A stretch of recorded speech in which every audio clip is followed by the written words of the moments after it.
and nature. The fundaments of law do not come from convention, but from nature, according to Cicero. There would be, therefore, a natural, divine, and universal reason preceding all written law. He tells his audience he wishes to talk about universal use, that is, about law in general, searching for a universally valid ethical orientation. Cicero defines lex as ratio summa, divine reason, intrinsic to nature, running the cosmos. He is convinced that Roman citizens, guided by the recta ratio, act with prudentia, and are capable of defining what is subject to ordering or impediment. Thus, they choose the good and elaborate laws that will guarantee the salvation, happiness, safety, and peace for the civitates. We then understand the great importance given by Cicero to the observance of rituals and to the respect given to the cult by Roman citizens. Roman religion, as defended by him, should cooperate to the establishment of tradition and consensus, and had a role in social cohesion and control. There was a civic pact between divine beings and citizens that required of the latter a series of duties and impediments. Through the renovation of the trust in the rituals, Roman citizens reinforced that first connection that linked them to the gods, the origin of natural, divine, and universal reason, considered the basis for the law and the good. The fides presides the original pact that links humans and gods, and the inter homini agreements, the federa between peoples, and private transactions between Roman citizens. The breaking of fides by any citizen threatened and put at risk Roman society as a whole, for the concordia with the gods and the maintenance of the relation pax deorum, pax hominum, were considered necessary to the preservation of the social order and the protection and prosperity of the urbis. Giving such values to the law that ruled private cults and public ceremonies means also giving to priests and magistrates an enormous amount of authority and prestige. After all, the correct running of public rites and the interpretation of divine signs on the part of the political and religious authorities was the condition for the maintenance of the proper pacific relations with divinity. Any disturbance in these relations threatened Rome with the risk of grave disasters and defeats. The augurs were the ones who observed, according to a discipline, the divine signs of non-hostility,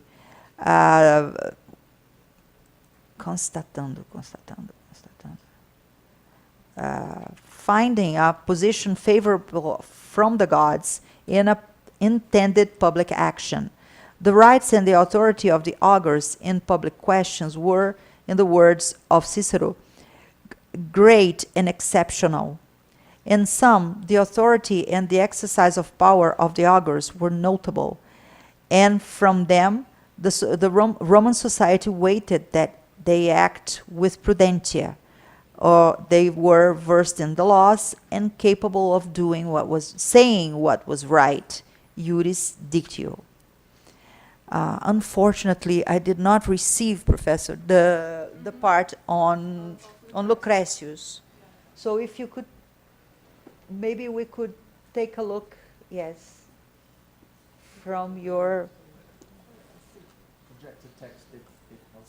It helped. I suspect it did, but I'm sure a running commentary / summary would be very valuable. Okay. Well, I do intend of translating all the papers fully for publishing, so...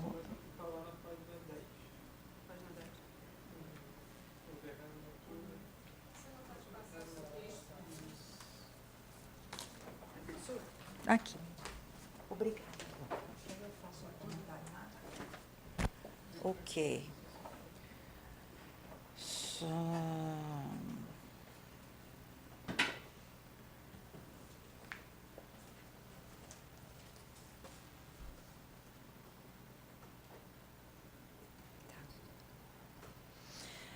the Rerum Natura, written around the first half of the 50s of the first century before current era, is an epic poem composed in hexameters, organized and divided in 6 books, all of them set by proem, and an epilogue. In the proems, is that proems? Prefaces, okay.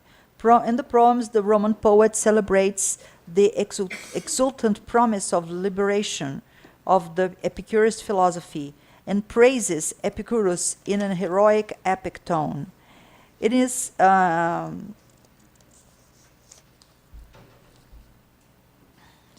certain that historiography on public Roman law tended to centralize its analysis around Cicero's treatises, while the analytical fortune of the Rerum Natura concentrated in its poetic value and repertoire of literary formulas. His recognition, while historical document that illuminates juridical, institutional, and religious aspects of late Republican Rome, is still very limited. So the debates done by Roman intellectuals, animated by the study of themes of the philosophy of nature, installed a polemic or controversy, a deistic polemic or controversy in the first century before current era. We observe that the partisans of a Stoic or academic vision inferred from the regularity of natural phenomena a divine cause or an inherent proposition to the world. An expressive part of specialists considered that Epicurus, on the contrary of the first, would be incapable of offering a satisfactory answer to the regular events, making orthodox an imprecise vision according to which they admitted that the phenomena of nature did not obey to rigorous laws of necessity and causality, but only of indeterminate contingent movements.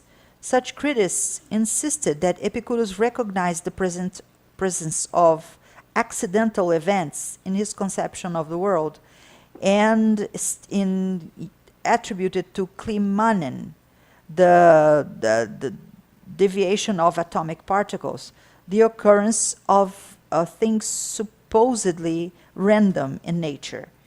What calls attention in this controversy, however, is the fact that the Greek and Roman opponents of Epicureanism never have used in their invectives in their attacks to Klimanen to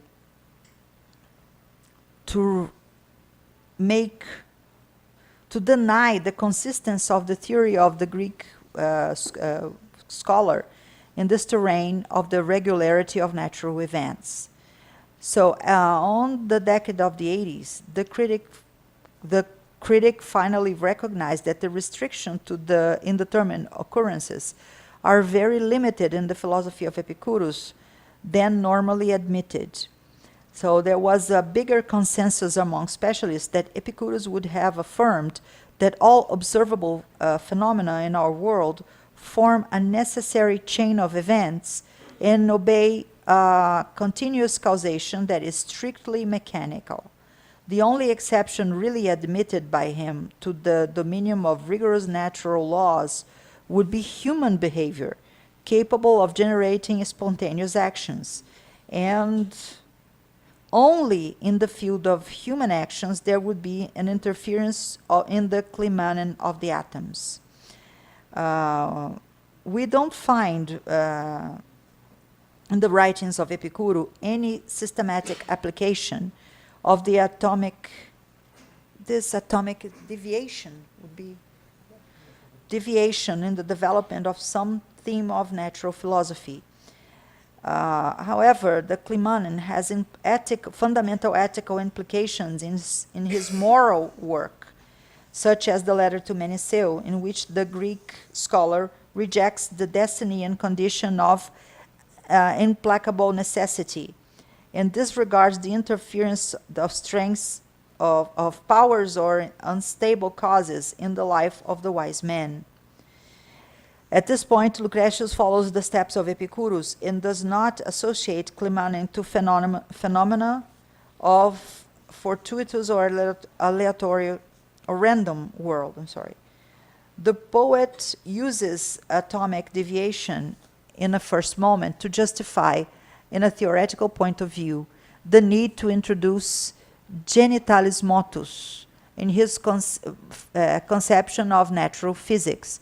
The atoms stop moving in the same direction and push against each other, sponte sua, they form agglomerations. With this is offered an indispensable condition for the creation of worlds, a formation of magnarum rerum exordia.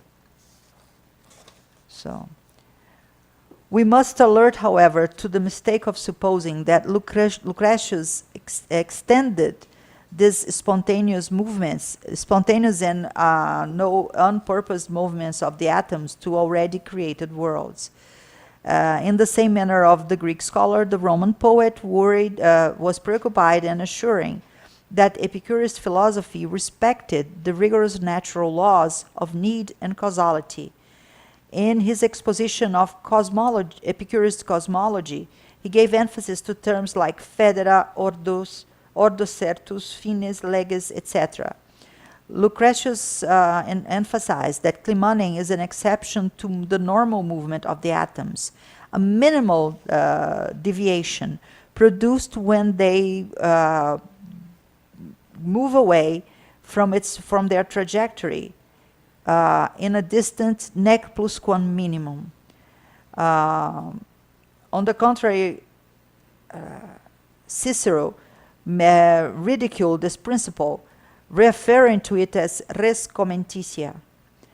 Besides the creation of the worlds, to Climane, the Roman poet attributed the existence of libera voluntas in human actions. Thanks to this minor deviation, the souls composed of the finest and most movable atomic structures break with the fatty federa and have actions not entirely determined by pre-existent conditions in the world and in nature. In the poem, Lucretius tried to justify theoretically through Epicurus' physics without using, however, the operation caused by a soul or a divine mind.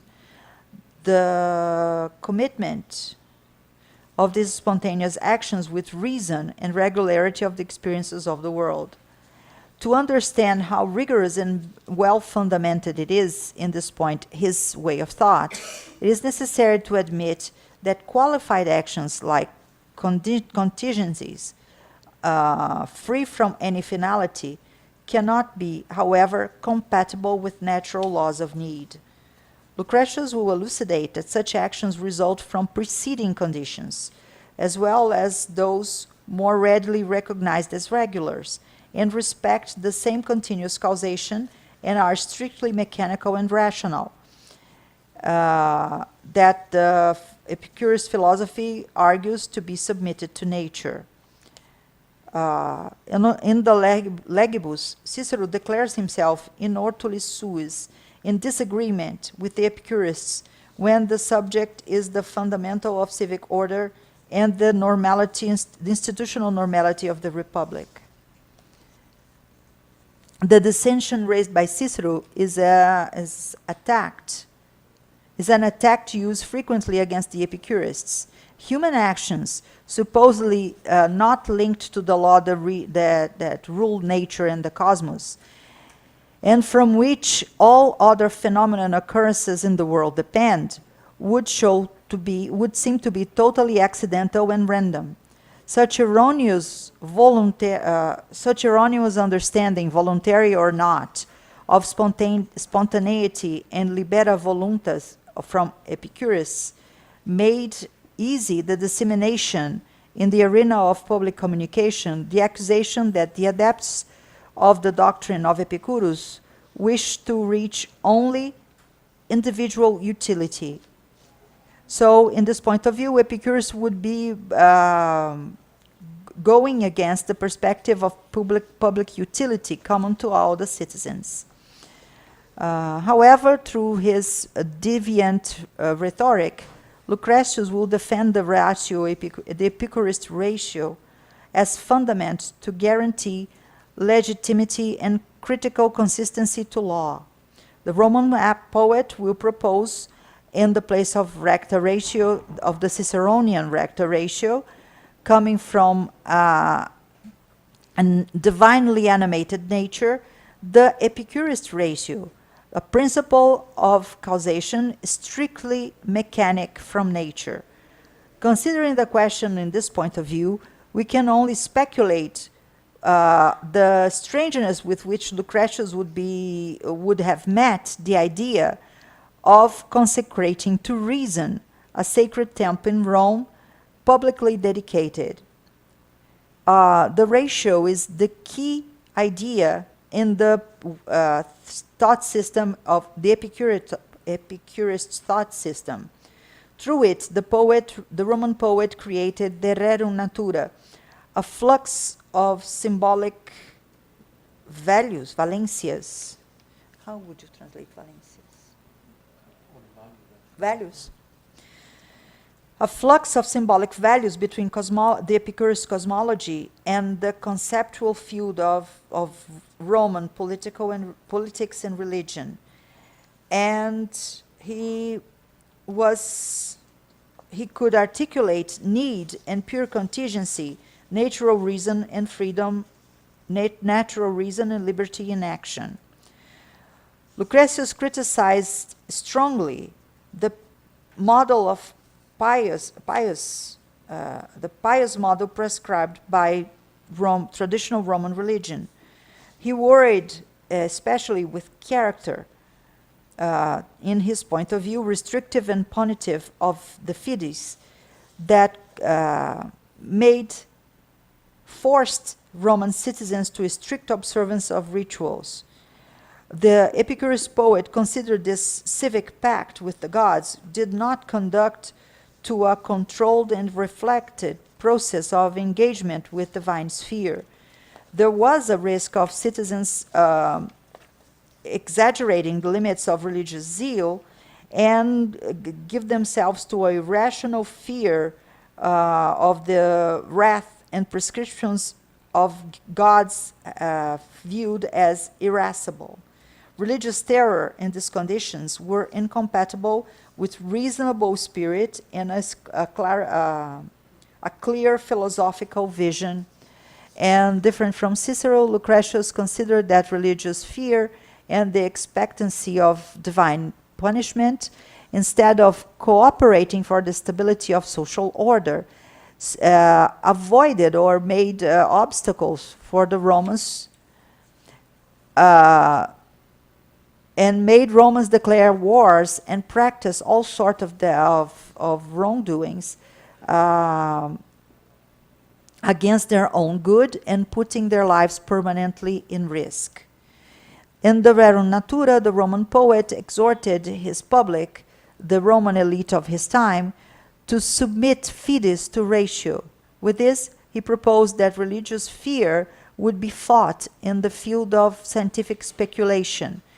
Epicurus philosophy would offer the enlightenment of the mechanic of the functioning of nature that was necessary to subtract from men the terror of divine judgment. So, as they do not interfere with the mechanical functioning of nature, gods do not interfere in human affairs. So, that is, Lucretio understands that the action of divine beings in a very different way from those exposed by Cicero in the Legibus.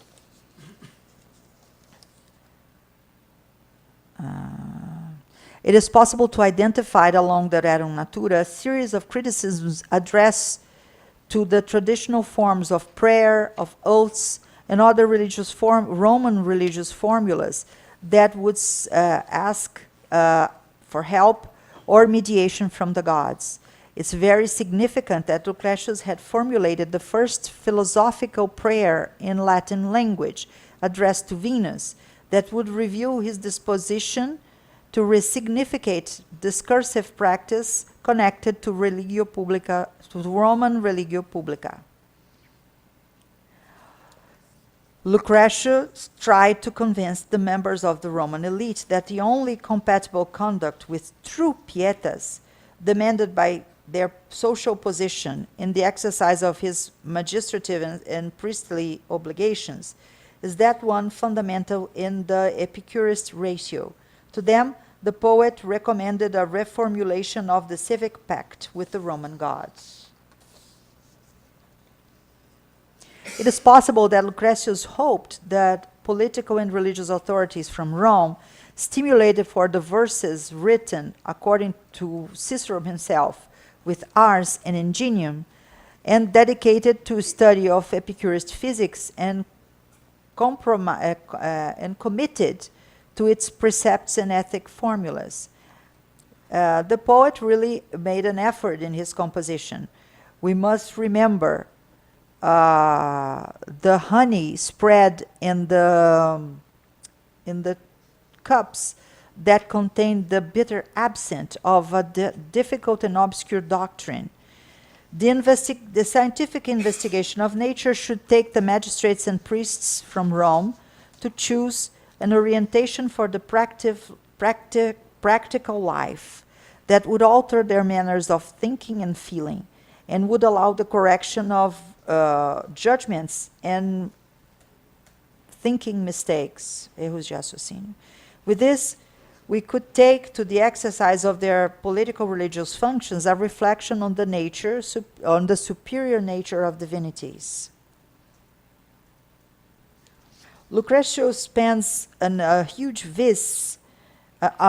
argumentative vis against the current vision of divine action. In place of remembering, repeating, and agreeing, he incita nas passagens, he would put controversy and discussion. As Cicero, especially in the Divinatoni, the Roman poet got actively involved in the philosophical discussion around the very worrying increase in the use of auspices as instruments of political control, aware of the laws, sometimes complex, and ruling the exercise of auspices. Lucretius instructed the magistral and priestly authorities in the Epicurist ratio, for he was convinced that that would be enough to guide them in the decision-making processes among this scenario of instability and uncertainty of the civil wars of the first century before current era. Even Cicero recognized that in a time of crisis, it is absolutely necessary to obey the circumstances more than the customs. And the political crisis had precipitated religious terror and the expectation by divine signs of hostility and disapproval. Epicurus' ratio brought the possibility of subtracting Roman elite from this annihilating logic and the irrational terror before the gods, giving them libertas with which they should act in prol of the res publica. Beyond that, the Epicurus ratio could very well be defined using the words of Koselleck as a concept of expectation turned to satisfying needs and new demands. Before this challenge of managing a relatively complex and expanding structure of the Imperium Romanum, religious territory, acting ethnically diversified religious territory, Lucretius articulated a religious political language that opened a window for considerations of political calculation and actions, at least in parts, committed with the autonomy of reason. I think we should stop there. Sue, thank you so much, not least for this impromptu effort, which can't have been an easy one. Right, without further ado, questions, comments, remarks?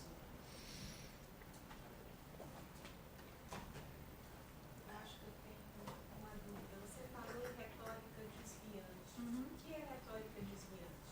O que é? Bom, na verdade, Foi um termo que você criou. sim. Justamente foi uma forma que eu encontrei, talvez, de iniciando a reflexão sobre essa questão, de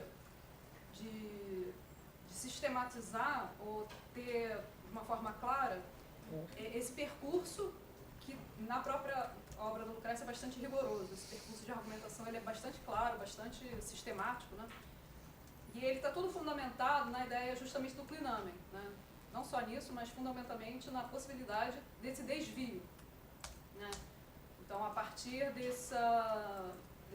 desse fundamento vindo, né, da física epicurista, ele transpõe essa possibilidade do desvio, né, da trajetória retilínea, né, dos átomos, do imenso vazio, como uma forma, né, de ao menos justificar ou trazer para a prática política uma ideia de prática política mais afim com questões emergentes e conflitos que exigem mudanças de postura.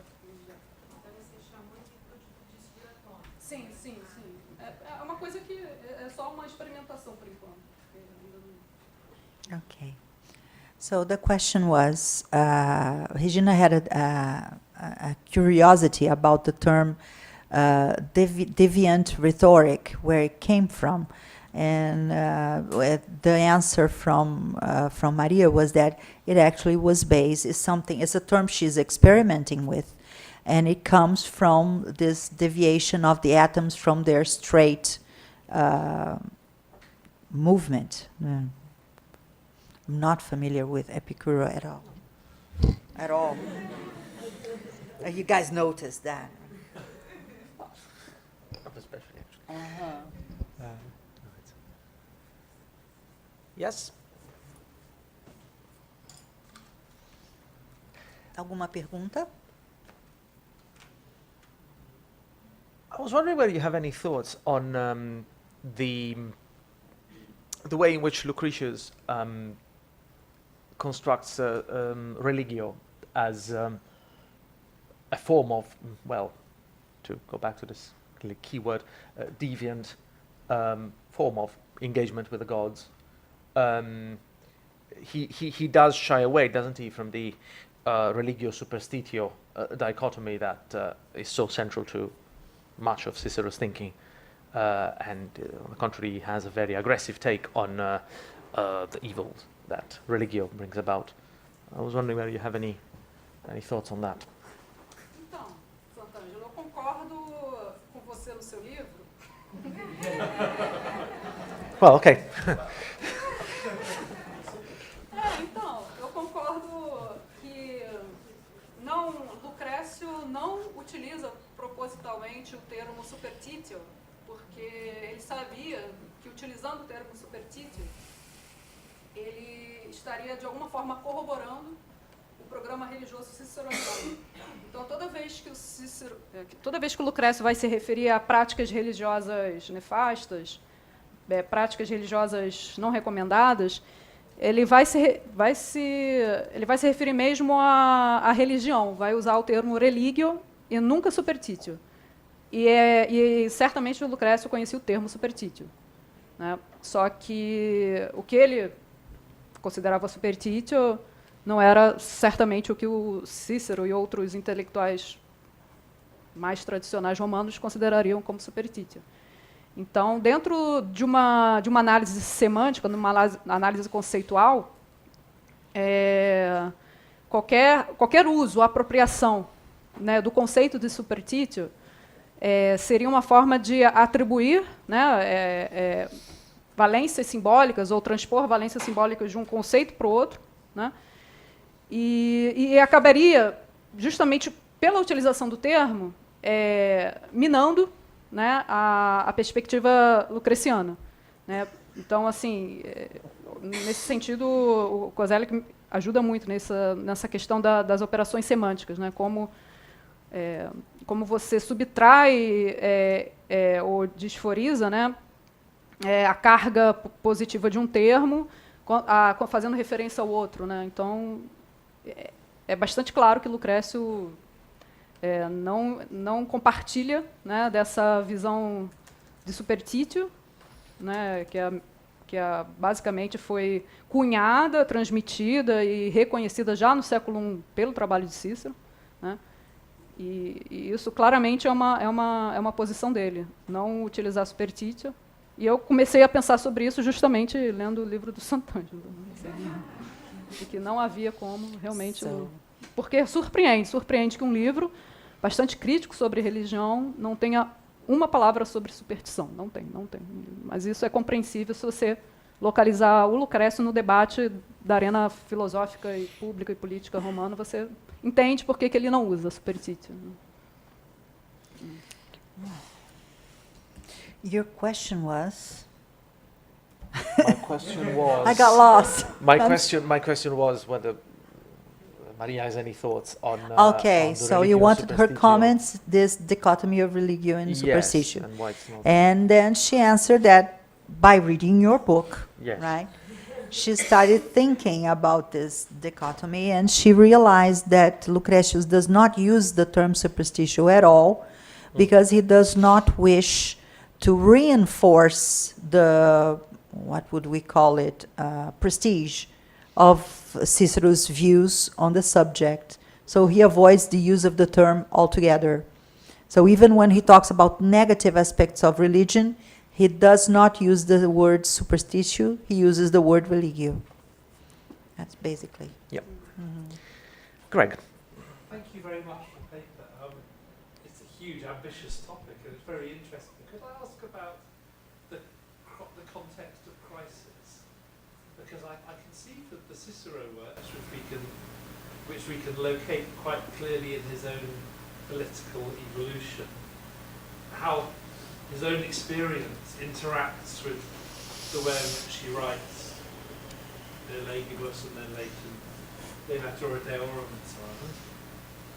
For his purposes, I can see why philosophy offers a way to understand how things that have been all right are now not all right. But if you're an Epicurean, do you see crisis the same way?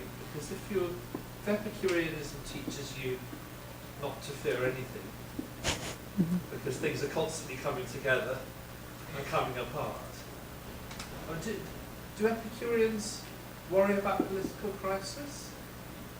And Lucretius' own experience, of course, is different. He's not engagé in that way. You mean how Epicureans see the crisis, political crisis? How Epicureans... Even whether they see it, whether an Epicurean will be that worried about the state religion or about this, because doesn't it give you a certain sense of detachment from the world if you're a good Epicurean? No. Detachment of the world, Epicureans. If you cultivate ataraxia or whatever, if you're sort of moving away from... I wonder whether you worry about the collapse of the Roman Republic, because everything's going to collapse. Bom, posso, can I answer in Portuguese and then... Please, yes.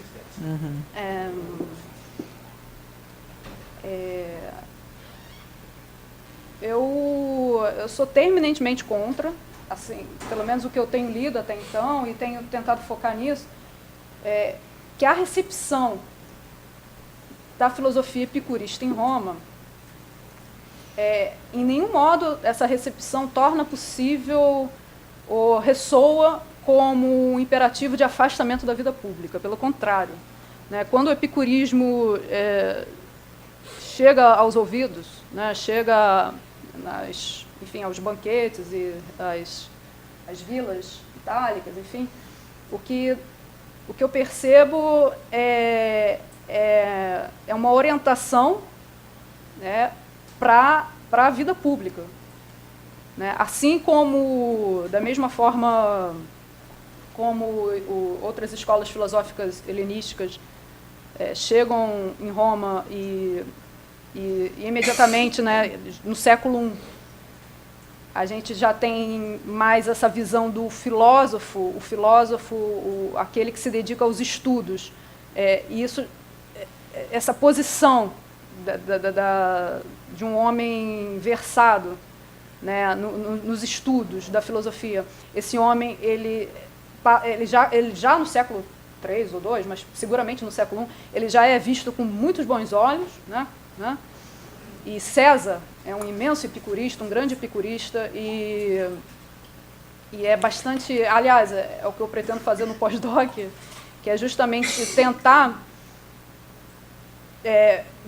perceber como o círculo próximo de César, mas também o próprio César, agiu informado por uma orientação decididamente epicurista nas suas tomadas de decisão, né, na arena pública, seja César nas reformas do período da sua ditadura, reformas religiosas no período da sua ditadura. Eu suponho, né, e eu gostaria de aprofundar a possibilidade, sim, da teoria, né, da ética epicurista, sendo ativamente empregada como ferramenta de instrumentação política mesmo, por aquelas elites.